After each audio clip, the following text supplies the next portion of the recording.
Hello, Markus. Hello.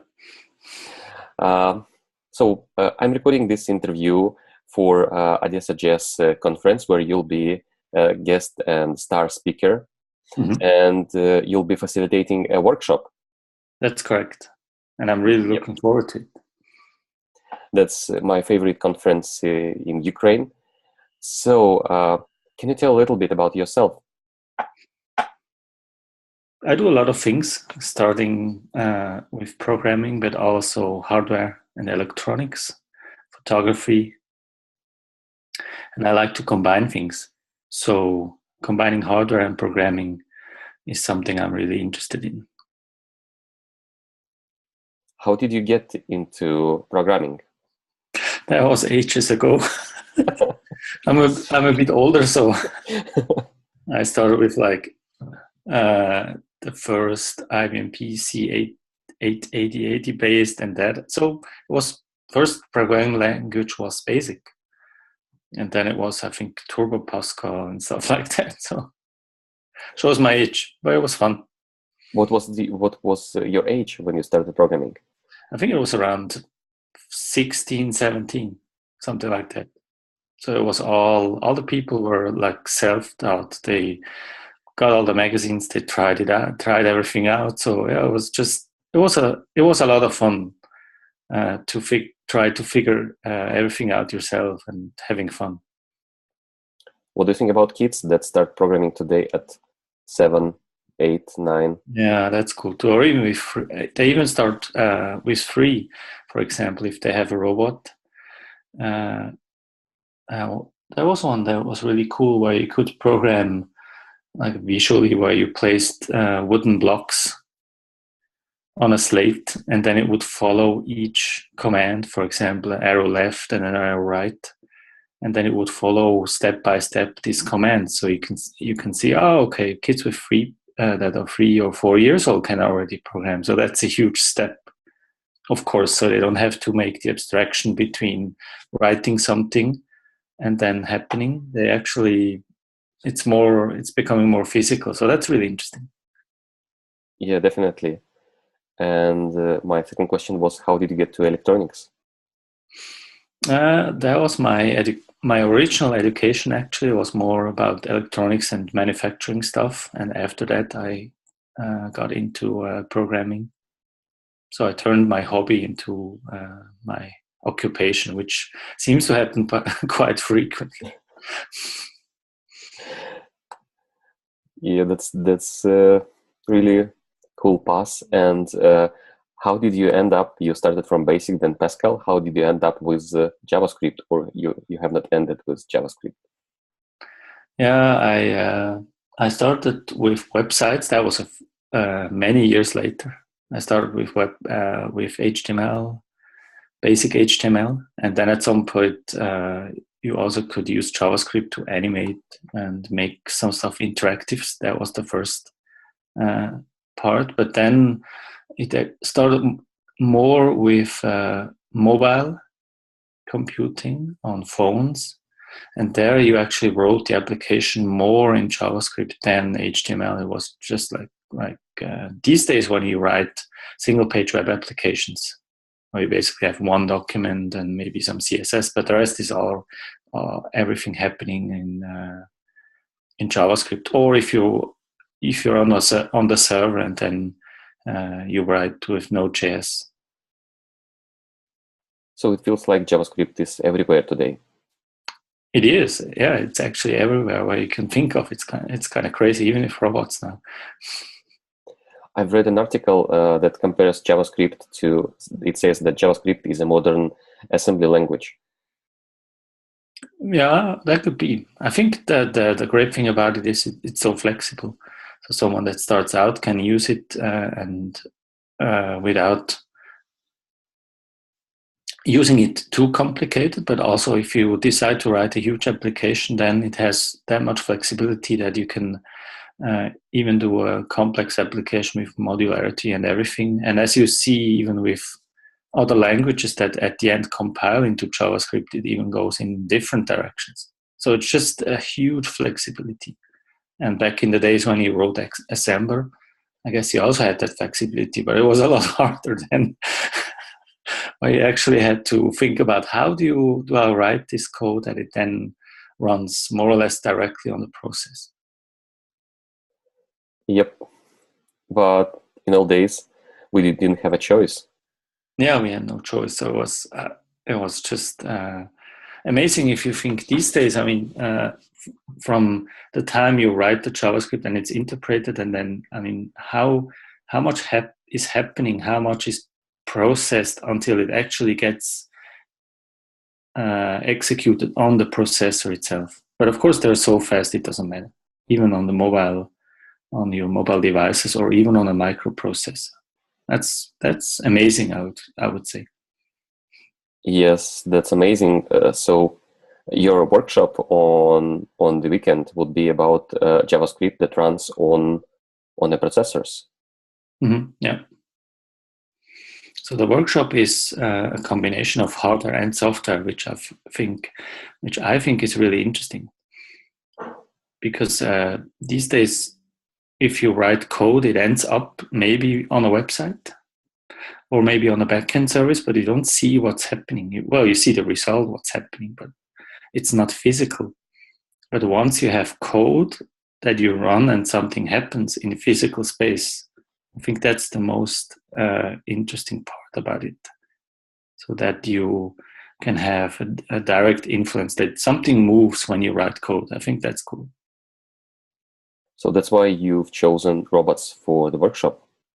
Yeah, that was to demonstrate this, so that you can actually you can start even further. You can manufacture your robot, and then you put it together. So you learn a bit about mechanics, and then you put the brain on top, and then you have to hook up the battery and everything together. Then you have electronics, and you learn about, okay, how is the flow of current.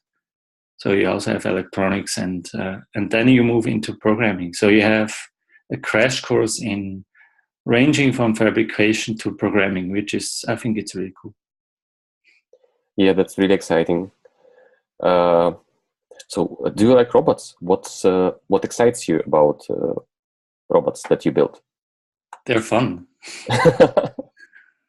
So they can be like little creatures. If you program them smart, they appear like little creatures. So they run around, or maybe they run away from you, or maybe they attack you, or maybe they attack each other. Maybe they make happy dances, or they flash their lights.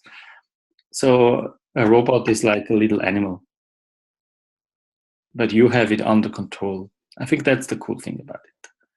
I mean, there are robots that look like spiders, or robots that fly around. I mean, a drone is a flying robot. So they're fun. They're fun, and they look scary when you see how far they have developed for the last decade. Yeah, that's crazy. I mean, the big ones, for example, the ones that are made at Boston Dynamics, they walk and they jump, and yeah, it's a bit scary if you imagine being chased by a robot through. If you run away and run into the woods and the robot follows you, I hope they never add weapons on it, but I fear that they will do that at some point. So we have to be careful, and also make rebel robots that fight for us. And then soon we end up with robot battles.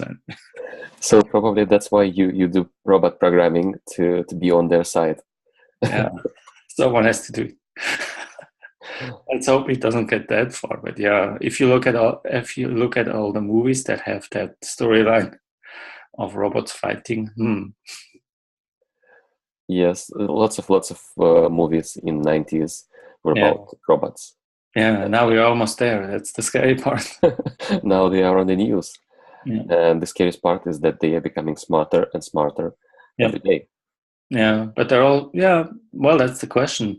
Will they become smarter than the people creating them, or is there always some basic smartness necessary by the people that program them? Or is the AI at some point becoming self-aware, and crazy stories like that? So I think we have to be careful that we use it for good, or for our advance.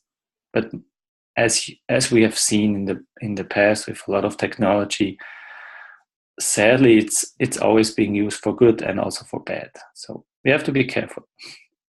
I hope that we'll have more good parts from robots than bad ones. Yeah, I hope so too. I've heard that California has banned small robots that are driving the sidewalks, delivering the packages. Yeah, I heard that too.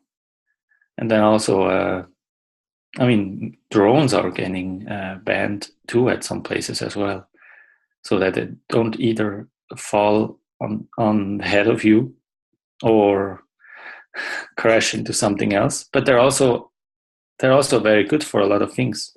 For example, if you do video with drones, it's really interesting, or also photography with drones. Again, it's the same thing. It can be used for good things, but also if you overdo it, bad things could happen. Yes.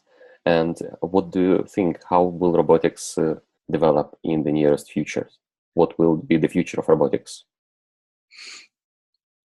I think they will definitely become smarter if you combine them with artificial intelligence. I saw some robots that follow you, and then you go to shelves and pick up things from the shelves and put it into the basket, which is on top of the robot.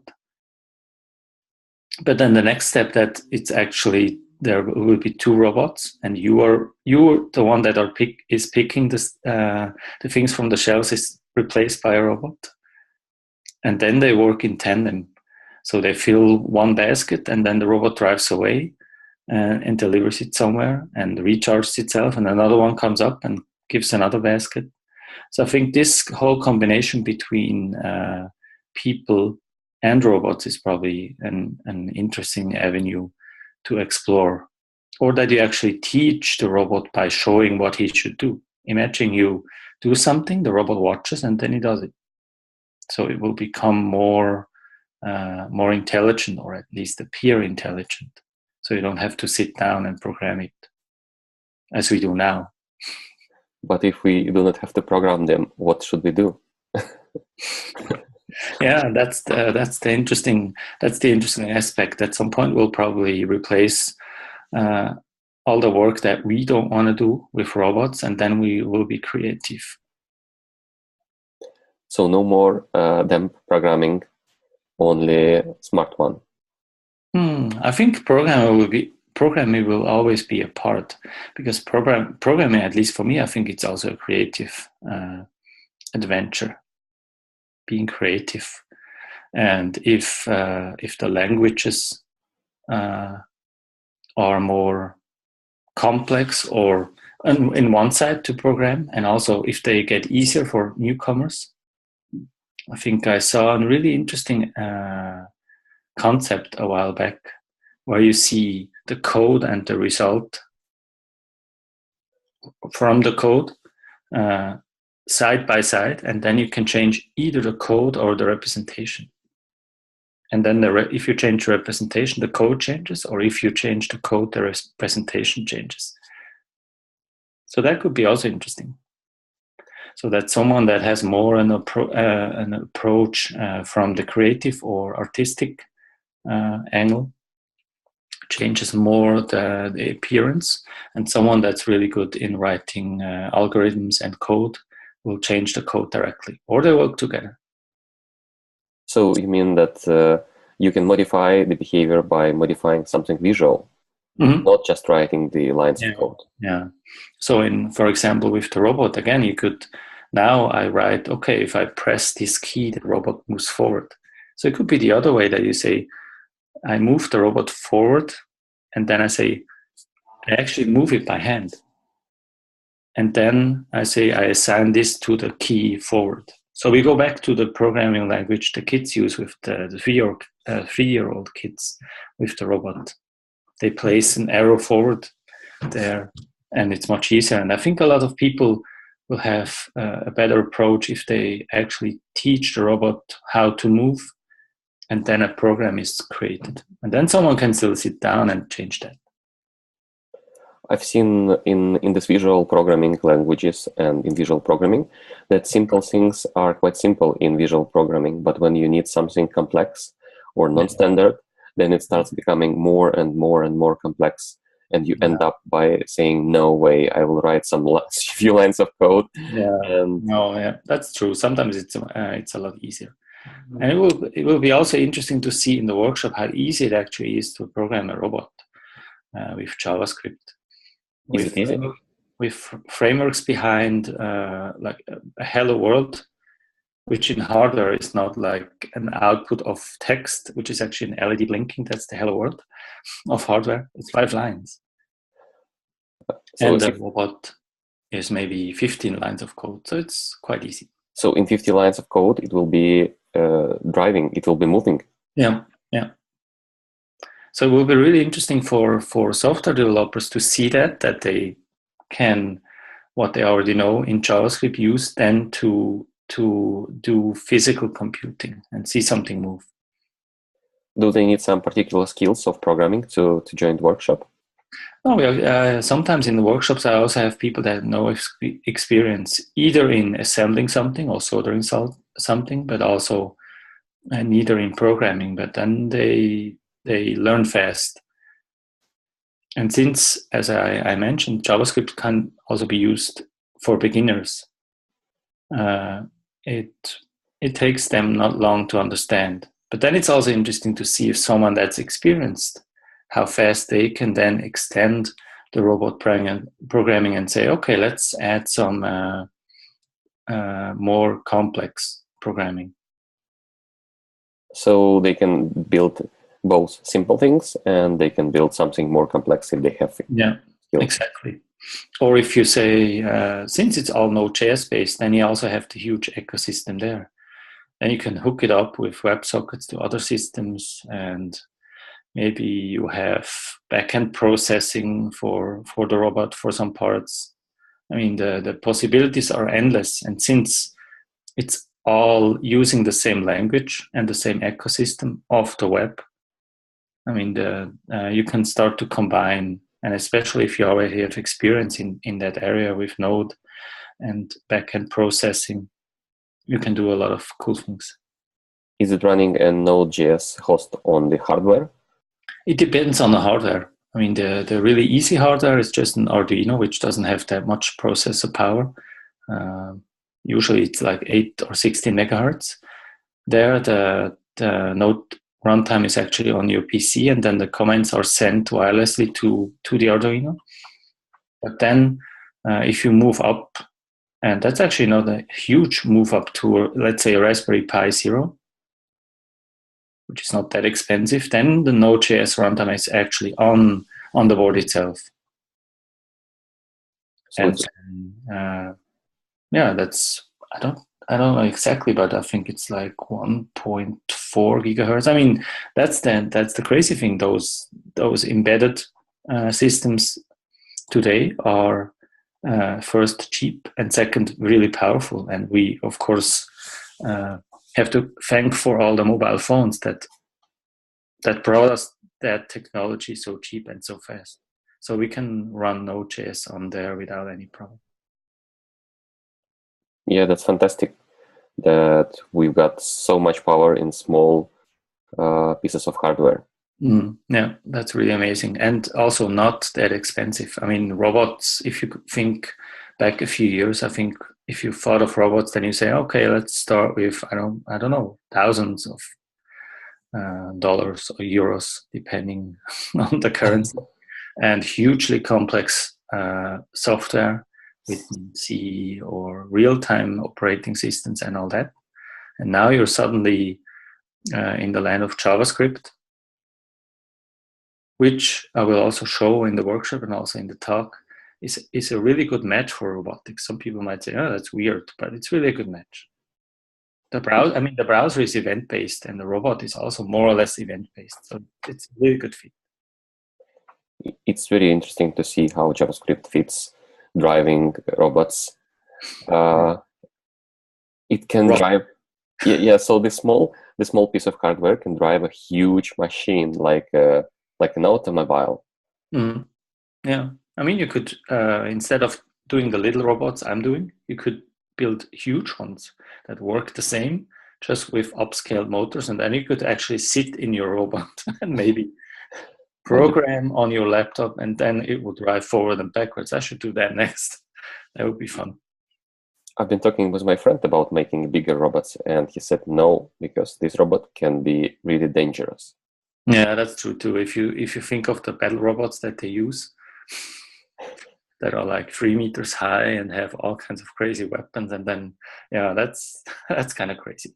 But it can still be driven by the small board running JavaScript, like Node.js host. It can be. Yeah. That's really amazing. Yeah, that's amazing that you can use the same skills to use it on different scales. Yeah, and also you don't have to care that much about which hardware you use. The JavaScript program for the robot doesn't matter. It doesn't matter if it's an Arduino or a Raspberry Pi. That's also interesting. That kind of abstraction that you also had in the browser, you now have for hardware as well. So it abstracts a lot of stuff away, which is also good. And you're using some frameworks to do this job. Yeah, I mean, you could probably do it with pure JavaScript that talks to a serial port, but I think it's much easier if you use a framework. I'm using Johnny 5, which is well known, and then there is also Silent.js, which is also widely used. They more or less work the same, so it doesn't really matter if you use the one or the other. But since I'm also a bit older, I like Johnny 5 from the movies in the 80s, so I use Johnny 5. It's Short Circuit. Short Circuit, yeah, that's that one. Yeah, and also the community, as most web communities, is really friendly. That's the other thing about the whole web ecosystem. You have a lot of people that are knowledgeable, a lot of people that work in open source, and a lot of people that exchange ideas quite open. So we have most parts that make out the robots are actually open source, and you have access to a 3D printer and a laser cutter. You can actually make your own robot, fabricate your own robot. Yeah, that's something we couldn't dream of just a few years ago. Yeah, yeah. I mean, also that hard, and if you look at it, even that hardware, for example, a laser cutter I'm using is powered by a BeagleBone, which is also a more or less cheap microprocessor board, and the interface for the laser cutter is basically a web service that exposes a website where you can make all the adjustments. So using web service to access your laser cutter? Yeah, and there is also in our lab we have a little laser cutter, and the software there is written in Node.js. So you mean Node.js drives the laser? Yeah, that's correct. So it drives where the laser head goes, and also the laser itself. So that's quite amazing. And now they're moving that software more into other machines. At the end, it could also be that a 3D printer is written with Node.js and JavaScript. So as you can see, it goes all the places. It's unbelievable, actually. If someone would ask me if JavaScript would run on these machines just 5 years ago, I would say no. No, yeah. And now it's like, okay, that's cool. And I also use JavaScript a lot for rapid prototyping with hardware. If you have hardware and some sensors that you want to put together, especially if you want, for example, consume data from sensors and then publish them somewhere on the web, if I don't know, some backend MQTT or whatever, then it's just an easy match, because you know everything already, how to store data and recall it and how to graph in the browser, and you already know that. The only part that's new is actually grabbing data from the hardware and from the sensors, and maybe combine that a bit and then store it. But the rest is most programmers already know it, and that makes for really fast prototyping, hardware prototyping with JavaScript. Yeah, that looks really, really exciting. That JavaScript is getting so much traction in the IoT world, in hardware world. Yeah, it makes total sense, I think. Yep. What do you think about the future of this movement, and maybe the future of JavaScript development itself? Yeah, I think since it's used, it can be used in complex ways. I think the use cases will get more complex, and also the combinations, so that you combine it with technologies that already exist. Or if you, for example, if you hook up all the robots that you have, several robots at once, then have your robot swarm, and then you send that data to a backend system and do crazy stuff with. Or maybe you add sensors to the robots, and then you start to collect data, and then you already move into big data and management. Or as we talked before, if you make the robots more self-aware and smart. So I think again the limit is quite high. I don't think we'll end up in any limitations, since also the hardware is getting faster. So it will be no problem. It's already fast enough to run on the Raspberry Pi, so it should be no problems. And so we'll have even faster hardware in the future. Yeah, the speeds of hardware are getting faster and faster from year to year. Yeah, and cheaper too. And cheaper. Yeah. So a lot of people will be able to build hardware and then program it with a language they already know, and then at the same time combine it with backend systems they already know, since all on the web, and since you already have you have the whole communication infrastructure already, and also how to store and recall data. So do you think this can work as the whole? So meaning that we have JavaScript on the backend, JavaScript on the front end, JavaScript on the hardware, and it can be developed and maintained by the same people? I think so, yeah. So, for example, most people started out as front-end developers, and now they're moving into full-stack developers. But now they're also there will be even more, I don't know how to call it, full-stack developers that actually work on the hardware itself. It would be like a full-stack developer that would also put the server together, or actually program the server, something like that. But yeah, I think that's the next step, that we actually do the hardware as well as JavaScript developers. It's like a full stack plus. Full stack plus, yeah. Or I don't know how to call that, but it's more into hardware, but also fabricate. You can, if you want to build a machine or an IoT device, you build the actual hardware yourself, and then you move on with programming and backend, and you can all do it in-house, or even with your knowledge of the full stack from top to bottom. But it's dangerous to have the laser cutter at home, for example. Probably you will work at some shared laboratory or some space.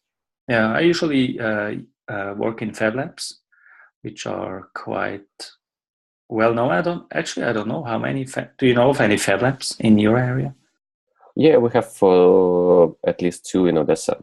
Oh, okay, yeah, that's great. I mean, you can go there and then you can use all the machines. You don't even have to have them at home. But yeah, you have to be careful, especially if lasers, like a 100 watt laser can easily cut through your hand if you're not careful. Yep. Let's say that's maybe the only downside if you move into hardware. If you only do programming, you can really not hurt yourself. You might fall down from your chair. That's probably the worst that can happen. But once you go into hardware, you can hurt yourself if you're not careful. So we have to learn a bit more about the physical world, but also it gives you also more flexibility and more exposure. Like physical world engineering, true engineering. Yeah, that's true. Let me turn on the light. That's better. Yep. So we've talked a little bit about the future of programming and robotics, and a little bit of this, a little bit of that. Have you been in Ukraine before? Not yet, but I'm really looking forward to go there the first time. So then we'll see you at the conference. I'm looking forward to that. Yes.